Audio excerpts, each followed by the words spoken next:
Just another brother with another humble question. Just another brother with another humble question. Welcome to A Brother with Questions. I am your host, B. Period, and I appreciate y'all for joining me tonight. We got a little bit of different format. We brought a guest in. Hopefully tonight she's going to behave and do right. But before I forget, let me ask you to like and subscribe to the channel. Make sure you share as well. If you hear something tonight you thought was funny, you thought was interesting, you thought was good, share it with a friend so that they know what you're out there listening to. But tonight I'm here because we're going to react to this Kirk Franklin video from the Cam Newton interview that he did. It's probably about a week ago now. A few people have mentioned it. So we can dive right in and I'll take you where the conversation is going to go in just a few minutes. Here we go. Christianity, there are three areas that I've seen weaponization very strongly. I believe that marriage has been weaponized in Western Christianity. Giving has been weaponized in Western Christianity. Sexuality has been weaponized. It's very much that. So let's pause right here. So he starts the video, and he starts his clip by saying in Christianity, there's three big weaponizations. So marriage, giving, and sexuality.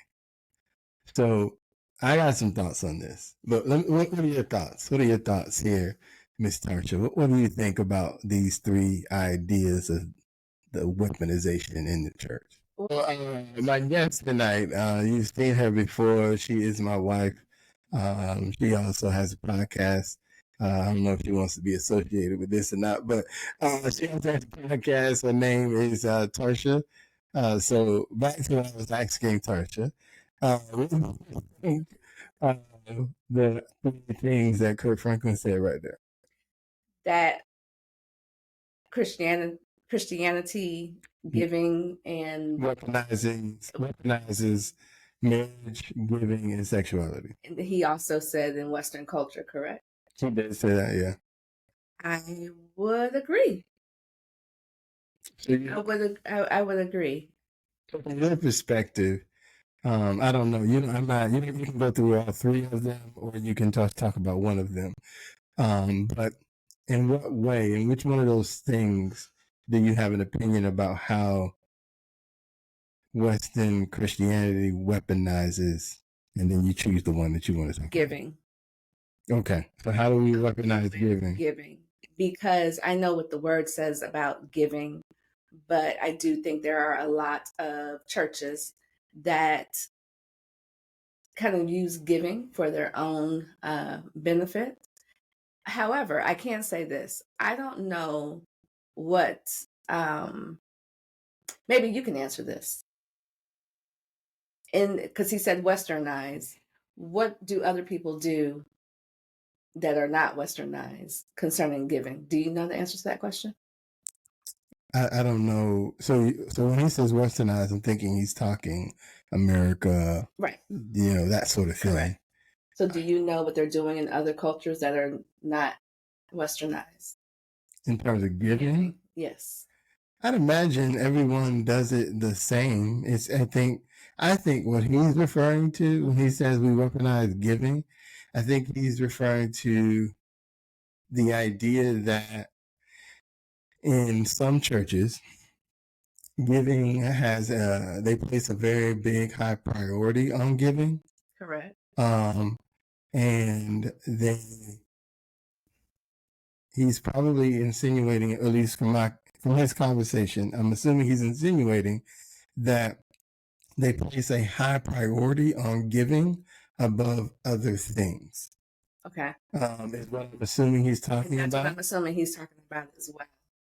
And there are some churches that place that whole giving thing like on a whole another level, almost to the point where their whole message is surrounded around giving. There's also things that go on and they're giving, but where is the money going? So I think, and those are the types of things that make people go, okay, why do I need to give?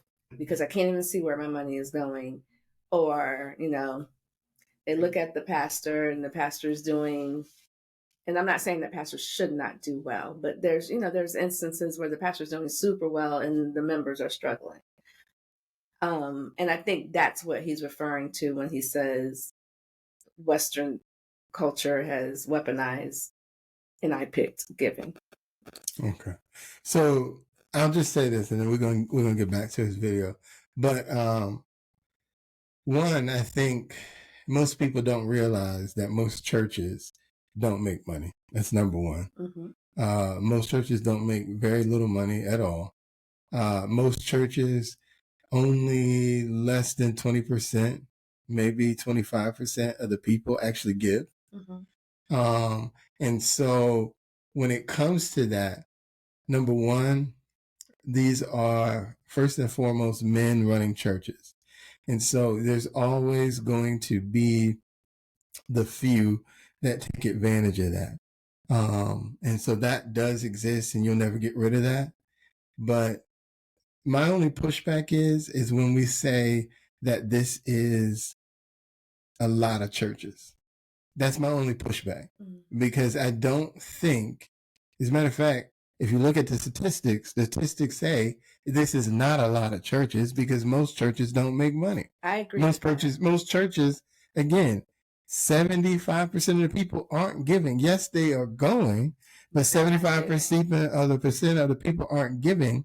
So in most churches, there's not enough money to go around for the pastor to be living this lavish lifestyle off the ministry. Okay.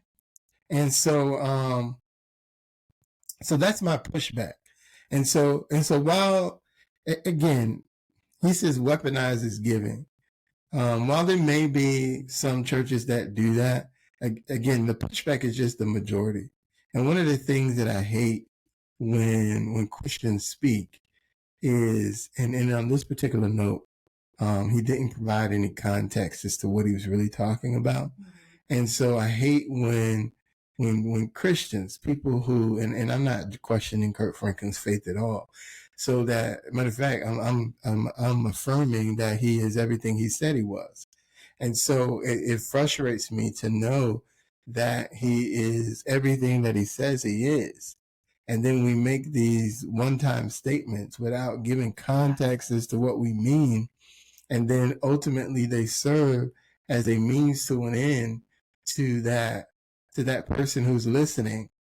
And perhaps they're listening for a jewel, but more than anything, the devil is listening to tag on to something that he said, to be the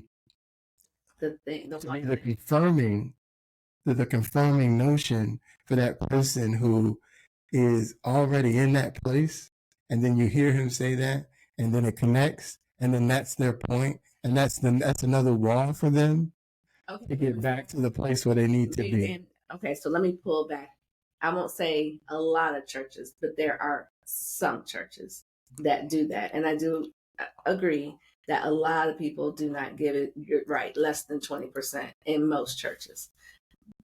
But there's a handful that take advantage of that. And I think that's where... And that's frustrating? And I think that's where the what he's saying, I think that's where that comes into play. And yeah, that's frustrating. And that's frustrating, but that's the thing that's magnified too. That's the handful, But there's a handful. There's a handful of everything we do that is going to do that, whether we're in the church, whether you're in the school system, whether you are a politician, whether you are in the music business. Those people, those handful of people, and in some industries it's way more than a handful, but so they always exist. And so, what people forget, everything in the world is in the church, because the church is in the world, if you will. But so we can't, as Christians, as people who are in the church, we have to be careful not to highlight the minority and then present them as a part of the majority. we have to highlight them in the perspective that they are. Okay, let's move We shall. You didn't speak on the marriage, but that's interesting. But that's okay. There's going to be opportunity for me to do. You living in sin, you need to get married. Without realizing that marriage doesn't fix sin.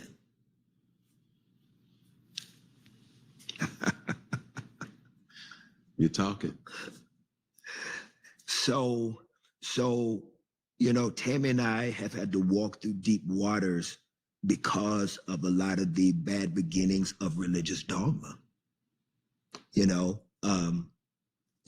That's why it is very important for people to understand the fullness of faith and to not allow the culture of Christianity to dictate what they believe God wants for them. For example, and any woman listening to this can attest in our culture. Don't be no 30, 35-year-old single Black woman and go to the family reunion. All the older women are going to do them. They're going to look at you and wonder and question you and challenge you on why you not married. Where your man at? Where your kids at? All right, so he's talking about marriage, and he was suggesting, and he goes into, not even in this clip, in further conversation, he goes to kind of give some context, at least why he talks about the marriage dogma. And then he says, as a part of that just because you get married doesn't end your sinning. You can still be married and sin. So let's talk about this topic of the church marriage dogma and how it's not a solution to sin. Just kind of piggybacking on what he says. Do you have any particular thoughts on that? It's not a solution to sin. The only thing that, and I think in the older, the mothers, as they say, the shacking up was the sin. So I think from that context, they're like, you got to get married. I would think that the only thing that they were thinking about was, okay, so now you're not shacking up. And I think that at least it would seem, just, from, you and I both grew up in the church. Nobody was really thinking about nothing else but let's just not shack up, get married. And then, when they were having this conversation with the women or the men or whomever, y'all need to get married. Y'all need to stop shacking up. But the conversation ended right there. So when he says that, marriage doesn't just fix all the sin, it doesn't, because there's other stuff that might be going on. I'm married, but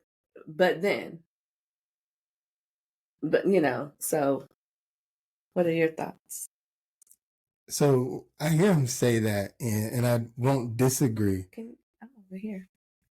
I'm looking at my shot, man. You should look at me.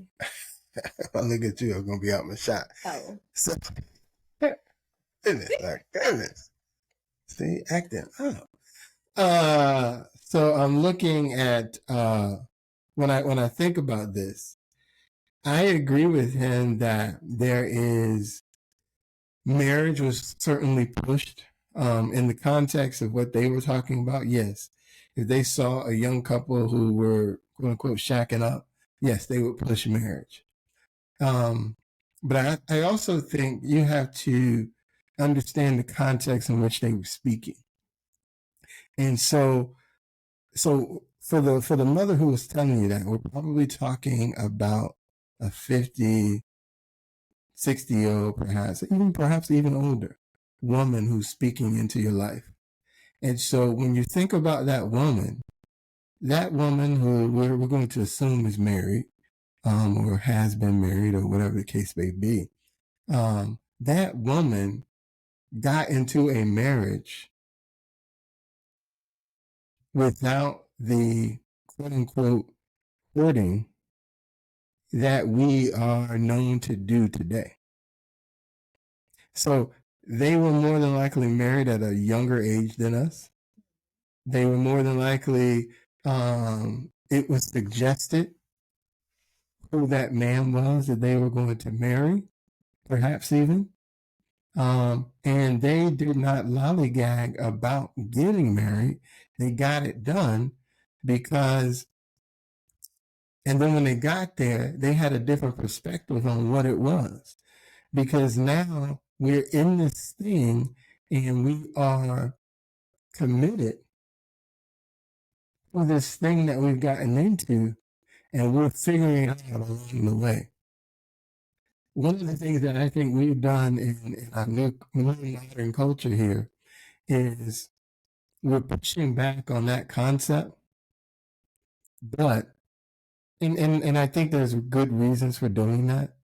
But at the same time, we don't have that same commitment that brought them to the place that got them married.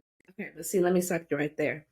What you just said, to put it into context, yes, we can say that now that we're adults and we're, for you and I, we're married and everything, but let's be real. How many mothers were saying this in the church to these young couples and then giving context?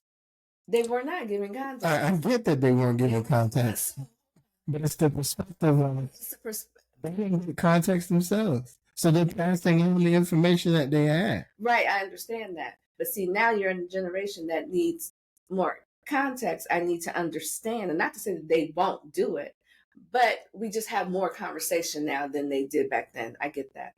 But I think some of that was lost in not having the conversation, just do what I say and not having conversations. And I think that's where some of the water start getting murky, because now, like I said, we communicate more. And so maybe that's some of the problems, just nothing was communicated. So I agree. So, and I'm not disagreeing with you on that point. I'm trying to provide context to who the people were who are speaking to you at that time. That's who they were. That's how they moved. Now, again, the average 40-year-old today, 50-year-old today, when they were 20, that wouldn't have flowed in terms of how they wanted to react. They wouldn't have reacted in the same way, right? So they are going to, and again, you should have more context today because there's so much more access to information. You should have more context today, and understanding, and certainly now we take more pride in understanding our emotional stability, or understanding our emotional state today. And so that those simple conversations that they were having, you can't have that simple conversation today. It has to be more nuanced. But I'm not going to fault them for where they were, because they were where they were because of how they were raised. And so what to me, you don't knock what they did. What we do is evolve to understand that there were things that they did just no different than you as a child watching your parents and then growing up and having your own children. And there's an evolution that happens that in your relationship with your children that perhaps wasn't there with your parents, because you saw things that they did that you wanted to correct. And so going back to where I'm going with this is, that's not today's church. That's not the majority of today's church. 30 years ago, that was the church. 30 years ago, there were reasons, right, based on what they understood about life as to the way they moved. They did things more so to warn you so that you don't fall down certain paths, as opposed to educating you about what the Bible says if you make the mistake and go down a path. And one of the things I think we've done a better job of today is trying to represent love, trying to represent God's grace for people, and understanding that one mistake has not removed you from God. That one mistake has not pushed you to the back of the line from God, right? God has already given you grace as long as you are willing to accept and ask for the forgiveness that you need, right? And repent for what you've done. God is waiting to restore you to that place. And that was the thing that we lost as kids. I'm talking 30 and 40-year-olds at this, 40 and 50 even perhaps 60-year-olds at this point. But that's the grace that now we have to give back to that younger generation. And so when I look at the modern church, I don't see the modern church as having as big of a problem with that as the church did 30 years ago. And that's where I'm looking at them and I'm going, that ain't today's church though. But if you watch the entire video, because I did watch the entire interview, I think because when he talked about when he and his wife got married, it was like 30 years ago. So I think he was speaking to that experience 30 years ago. Or do you think he's just talking about, and well, I guess he really doesn't give context. He doesn't provide context. Now, I agree. That certainly seems to be, or that was his experience. He got married without really any context or any guidance, because as a young man who was, I don't know, I can't say that he uses these words, but based on how he describes that relationship with his mother, as a young man who felt abandoned growing up, as a young man, who I believe has said he had some kind of abuse in his life, there are things that I agree. There are things that he should have dealt with as an individual before he got married. And unfortunately, because of the time and the place that he was in, wherever he grew up and whatever church he was in, those issues were never addressed. And so, yes, he was now addressing those issues as a married man, raising kids and trying to navigate his way through that. And so I agree, there was a better way to do that, but that's who those people were at that time. I think in today's modern church, while I'm certainly sure you can find a church that would still push all of that under the ground and tell you to move forward, I think you're going to find more churches who are going to help you deal with that, understanding that you need to deal with that to be able to understand how to have a healthy marriage. One last thing I wanted to address, he talked about... Are you watching another clip? Well, I'm not finished with this clip. So the other thing he mentioned in this clip was the idea that when you go to the family reunion as a single person, they're always asking you, why you're not married. And so he's not wrong in that. And I think, and for me, that is a question that I've been pondering too, because I don't know anybody. Let me rephrase that. There's very few people in the world who are willingly living a single life on purpose for the rest of their lives until the day they die. Okay? Those people exist, but the number of those people is probably very small. Okay, so you said that to say what? So I say that to say this. So I'm not saying that it's a fair question to harass your niece or nephew about, if you will, but it's a fair question to ask. Say nephew, because they don't ask the dudes. They do ask the dudes, depending on the family. It's a fair question to ask as to ascertain, I think, what's going on. And this is not more of a public discussion. I don't see this as a public discussion.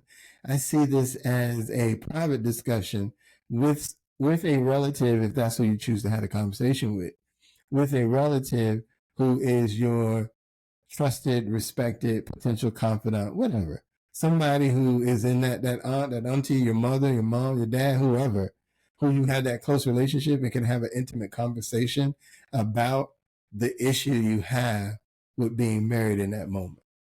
But I don't think it's a public discussion. I don't think all the aunties, we need to have you know what I'm saying? But I do think it's a question as to when you reach a certain age, man or woman, and you're single, what's going on? You should have a conversation with someone.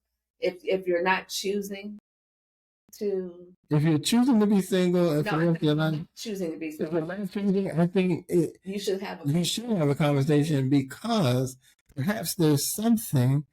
And then the other thing I would say is I would also, I won't discredit if they're single, but I would suggest to be a married person. But but I do think it's a conversation, because perhaps there's something in their wisdom of being married for, let's say, over 20 years that they can give you about what you might be doing or could do to be able to get yourself on that track that you desire.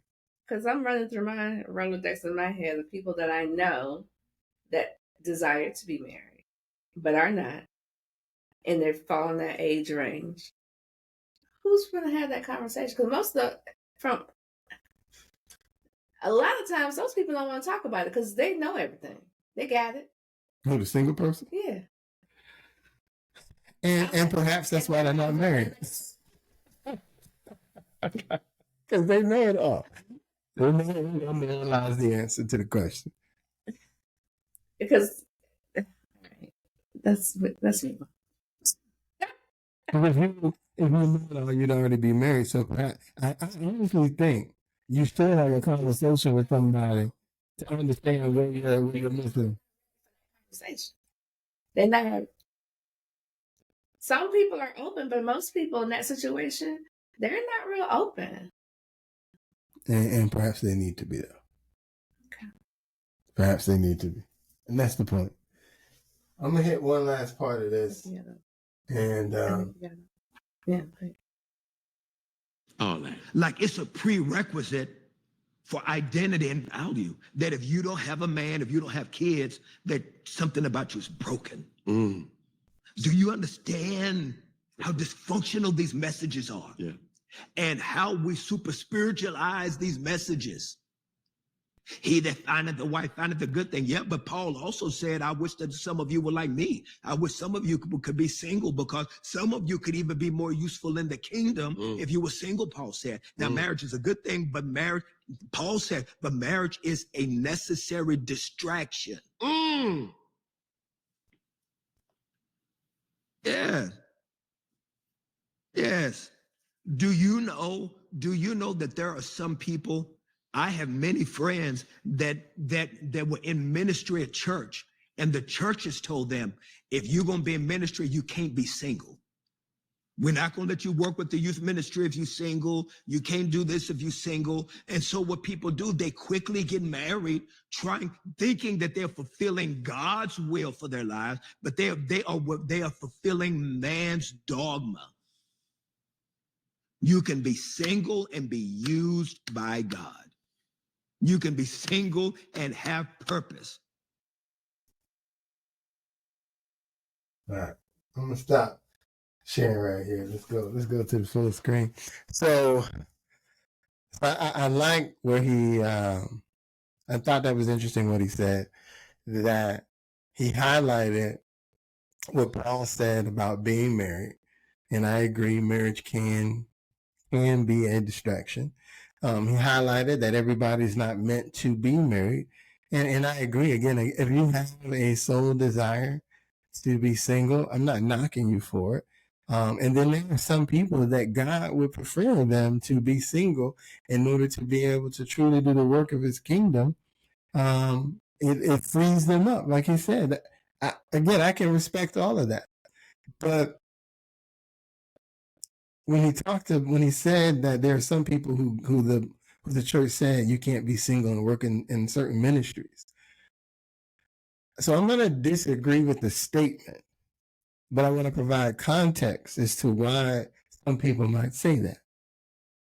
And so some of that context goes to worrying about potential things that we've seen in the past, not necessarily with that individual, but just with people. And then two, the context of what it looks like potentially because you are single in certain situations. And so sometimes they're looking for you to necessarily be married. And I'm not saying they're right in all situations. I'm saying context on why someone would say that. They're looking for you to be married because that marriage provides some cover in certain situations that you might be in particular ministries. I'll give you an example. I was just going to say, please. I'll give you an example. As a single man, when you are, as a single man who might be, let's say you're in some type of ministry in terms of elder or minister or pastor even, right? There's going to be situations perhaps where you need to do counseling. Sometimes that counseling might be, and for me, and what we believe in our church, right? We put men and women in the office of minister, elder, pastor. So I'm not necessarily talking men. This could be a woman, but you could be in need of counsel with a person of the opposite sex. And so as a single person, could you go and counsel with that person? Of course you can. But as a single person, when you're counseling someone of the opposite sex, there is, whether it's on yours or theirs, there is the possibility and the potential for lines to be blurred in those situations. And so here where the marriage covers you. The marriage covers you because now you can take yourself in that same situation, but now you're not doing it necessarily by yourself. You're doing it in the context of, I just want you to know that my wife is here or my husband is here, and they're going to help me give you some guidance on da da da da da da. If that's the case, if that's not necessarily, if that's not necessarily the kosher thing to do, then sometimes it might be best to pass that on to if it's a woman who's trying to counsel a man, well, it might be best to pass that on to another brother in the ministry to handle that. But if that's not, that's not possible, then it might, having that cover helps a lot. I'll give you a good example someone gave me one time. So they're a pastor, they're a man, and a part of their ministry is the grieving ministry. So when the hospital shut in, and so in this particular case, a woman, her husband was in the hospital and not doing very well. And so as the lead pastor, they went to the hospital, as not the lead pastor, but the pastor over that particular ministry. They went to the hospital council, the wife, whatever other family were there. And as a result of that, it was clear to the pastor, who's a man, and this is counseling the wife and whatever family is there, that there was some in her emotionalism about the fact that her husband is on this bed and it's not looking good, right? There was an emotional connection that she was getting for this pastor, not necessarily maybe because she liked him and thought he was cute, but because she was emotionally vulnerable because she was watching her husband not do well, and this pastor's him guiding me, giving me counsel, blah blah blah. And so it was clear that I can provide the same counsel, but you know what I'm gonna do? Hey baby, I need you to come with me on this counsel. Or baby, I want you to be on this phone call when I talk to this particular young lady. You know what I'm saying? It's giving you that cover. So that not because you were trying to do something, but it's that cover of listen, this is in the context of the church of what we're doing here. It ain't nothing else. And so my wife is going to be here to kind of help provide some emotional support with me. And so what are we doing? We're building a barrier now so that she knows that I'm not interested. This is grief counseling, right? And then I got my wife here so that she knows I'm not interested. We're going to do this together. Okay. You know what I'm saying? And now being female, though, you don't have that same kind of cover. You don't have that same kind of, you know what I'm saying? And so, again, is it say you can't be a single person? No. But that's what churches look to I agree who's with got to provide cover. I agree with everything you just said. But for the person that was watching that interview and did not have this type of context, the one thing he threw out in his example was the youth ministry. Huh? I don't. It goes the same way, man. When you're a single man and you're the head of the youth ministry, that means you're dealing with girls who are 17, 18, because they're seniors in high school, all the way down to the elementary kids. there are people who are going to turn your counsel of this 17-year-old girl into something else. And so again, That's when again, the ministry, but then you have your youth workers that would deal with these. So I don't think the person needs you probably have youth workers that might deal with it with you. And then you're providing that cover. You probably have a female worker in there with you. But it doesn't change the fact of anything to as a church, I'm looking for that cover, and that man gives me some of that cover. It doesn't always, I'm not naive here. Just because you married doesn't mean you might not try anything with this 17-year-old girl. That's not what I'm saying. Okay, because there are some married men in the church that will still try something with this 17-year-old girl. But from the church perspective, right? That gives me cover. No different than, let's take it out of the church for a moment. Let's go to the classroom. I'm a male teacher. I've got female students, right? As a male teacher with female students, it's not going to be the most prudent thing that because there's an assembly and the only child that didn't go to the assembly was the 17-year-old student who's a female, and you're the male teacher. And so now you're stuck behind in a classroom, potentially by yourself with this 17-year-old student. Okay? Now, is that to say that you're going to do something? No, it is not. Is that to say that in a perfect world you probably want some kind of cover? Yes. That's what we're talking about. And so from the church's perspective, right, the school wants a little bit of cover because they don't want to get sued because you did X, Y, and Z.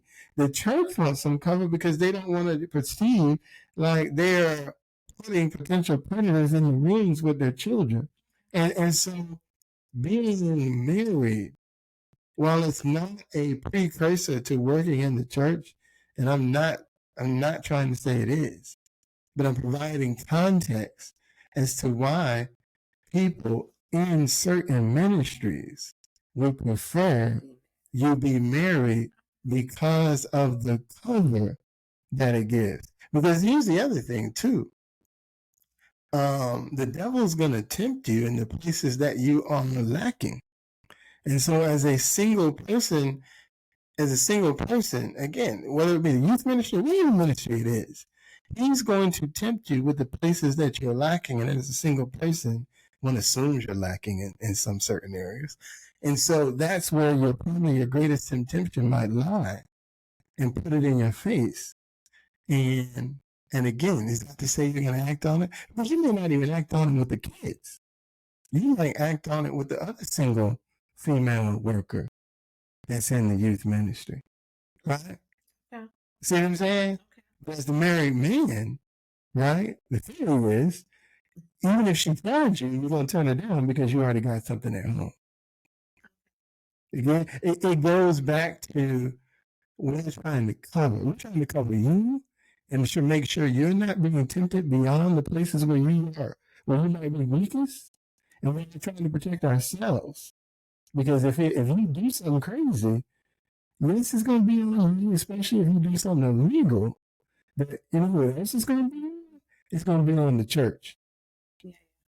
It's going to be on the church too, because we're now the church that allowed this predator and allowed this man to abuse this man or brother or whatever it was that you did wrong. Yes, it was you, and as the individual, it's really on you. But as a church, we're now not discerning enough to know who we shouldn't be putting in our head of certain ministries. So it's that blowback. Would have done was not just give these types of remarks without context. It's always about context, because when it comes to the church, we're growing up in a society where most people, well, I don't know if it's most. I'm going to say a lot of people don't understand church. And a lot of people don't understand church culture. And a lot of people are critical of what they perceive church culture to be. And so when we have conversations about church culture, I think there's a responsibility that we have to have in order to provide context about why we're saying the things that we're saying, and why church culture exists the way it is because regardless of if you agree or disagree, there's a reason why they responded in the way that they did, right? Well, like I remember just a quick example, and I'll close this out. When we were growing up, it was like they didn't want to watch. There were certain movies you were supposed to be watching. You know, you certainly wouldn't listen to. At my time, you know, it was Tupac and Biggie. So you certainly weren't supposed to be listening to Tupac and Biggie, right? Because why? Is listening to Tupac going to necessarily cause you to sin? No. But is listening to Tupac or Biggie or Mary J. Blige, is it going to put possible temptations in your head? Yes. And so their goal was, we understand you're not strong enough to resist the temptations in your head right now. So who was your favorite? So what they were saying is, you couldn't listen to that music because we don't believe you're strong enough to resist the temptation. It wasn't that the music was evil, but they were trying to prevent you from falling back into those places that you might have come from because you weren't strong enough to resist the temptation that it provided. Understood. So who was your favorite? Who was my favorite? Yeah. Of the three that you just named. I mean, anybody that knows me knows that Tupac is the greatest artist of all time. You know, that's anybody that disagrees just don't know music. You know, that's what I have to say about that. But so it's that context that was missing, and it was the context in his conversation with Cam Newton. And there's some other things if you listen long enough, because they talk 3 hours. So if you listen long enough, 3 hours. It was 2 hours and 47 minutes. I saw it. That's 3 hours. It's a good interview. He got his Joe Rogan on. So he did provide context in terms of how you should be viewing Christianity, and I appreciated that. But I just thought in these particular areas there was a piece missing. Got it. But that's where I brought in, and I wanted to have a different voice on this particular conversation. So I appreciate her voice. She was. He didn't want to introduce me. She was a little off. That's okay. We expected that. Oh, I invite back for those of you that's been following us. Grand opening is back.